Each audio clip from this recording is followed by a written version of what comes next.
All right, my beautiful people, this is ERGJ, your certified financial educator, coming here with Wealth Begins in the Mind, another episode. We're on episode number 66, and we're going through the book, How Rich People Think by Steve Siebold. Steve, I'm coming from my check. Now, here's the deal, guys. Wealth truly does begin in the mind.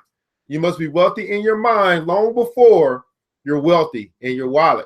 And so what we're doing is we are starting to input day by day, little by little, changing the way that we think, changing what we put in here so we can change the results that we have in our life. So if you find yourself broke, busted, and disgusted, you find yourself looking for ways to make more income or generate more income and to increase your status financially, it all begins with what are you putting in your mind? What are you thinking about? And so we're going through the book. We're on day number 66. If you want to get the book, which I recommend, reason why I like this book, because you get a passage a day, a quote of the day, a question of the day, and an action step of the day. So it's plenty you can take away from it. You actually get it through me, through our website at www.ergj.net. That's www.ergj.net. And we have a recommended read section as we go through our financial book club. But hey, I know you don't have a lot of time. I don't have a lot of time. It's day number 66. Let's get it. The middle class is externally motivated to make money. The world class is internally motivated to make money. The middle class is externally motivated to make money, but the world class is internally motivated to make money. Now, the average person works for money. If their employers stop paying, they would stop showing up.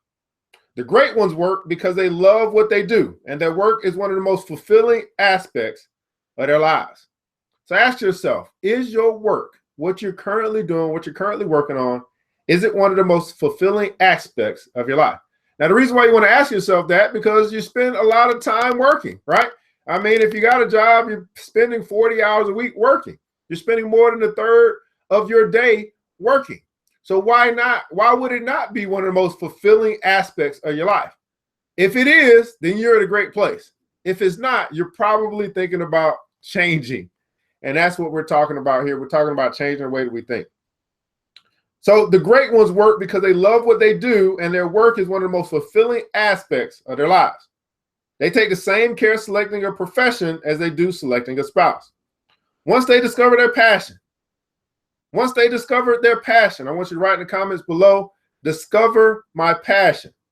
Once they discover their passion and find a way to earn money doing it, their work is never far from their thoughts. Once they discover their passion and find a way to earn money doing it, their work is never far from their thoughts. It's not because they're so disciplined. It's because they truly enjoy thinking about their chosen occupation. So while the masses leave the office at 5 o'clock and forget about it, the top performers are still formulating strategies and dreaming up new ideas. The difference is not one of intelligence or education, but of motivation. The difference is not of intelligence or education, but of motivation. Are you motivated? While the middle class is driven by the external need to make money, the world class is driven by the heart. When work gets tough and frustration builds, the average person seeks emotional refuge through socializing, hobbies, and weekend escapes. When super achievers experience the same frustration, they dig in deeper and persist until they solve the problem because they love the challenge. In the comments below, I want you to write, love the challenge. You got to love the challenge. That's the way that you can overcome those challenges. This internally driven emotional motivation eventually makes them rich, which is what their middle class colleagues refer to as luck. The truth is, luck has little to do with it, with the possible exception of being lucky enough to discover what they love to do. Why are you lucky enough? I want you to become lucky enough to discover what you love to do. With the possible exception of being lucky enough to discover what they love to do, which more often was a result of tremendous effort. The masses prefer to call it luck or attach to great one's success to something random outside their own efforts in an attempt to absolve themselves from the same level of commitment. Meanwhile, the great ones become millionaires and live their dreams. Meanwhile, the great ones become millionaires and live their dreams. Here's your quote of the day from Jose Silva. If you do the job right, money will come to you. If you do the job right, money will come to you. And here's your critical thinking question today. The thing you want to think about as you go about your day to day. Are you doing what you love to do for a living? Are you doing what you love to do for a living? And here's your action step. Thing that you want to do with what we discussed today. Describe your ultimate job, career, or business in writing. Something powerful about writing things down. So describe your ultimate job, career, or business in writing. So that's what it is. I mean, if you get it written down, it's something powerful about writing down your goals, writing down your dreams and your aspirations, writing it down. What I found is when I write it down, it pulls me towards accomplishing it. And it's almost as if it's something that's tangible written down. I got to come back to it. And now I look back and be like, did I actually accomplish what it is that I wrote down? It's like an oath to yourself. So you want to write down your ultimate job, your career, your business. Describe it to the fullest, and see if, you know, down the road, a year from now, 6 months from now, 2 years from now, if you don't actually start moving towards that which you wrote down. Well, hey guys, this is day number 66. We're now complete. Again, the middle class is externally motivated to make money, but the world class are internally motivated to make money.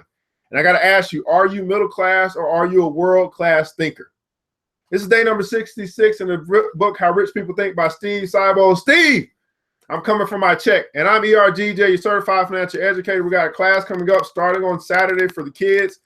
Ages are grades 4 through 8. And I think that's ages, I forget what age it is, but grades 4 through 8, basically for middle schoolers.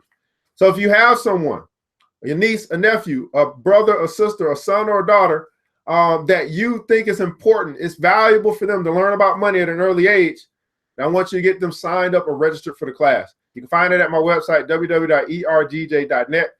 Links will be in the comments below, or links will be in the description below. But at any rate, I'm out for today. We'll be back tomorrow. And just remember this, that wealth begins in the mind. And you must be wealthy in your mind long before you're wealthy in your wallet.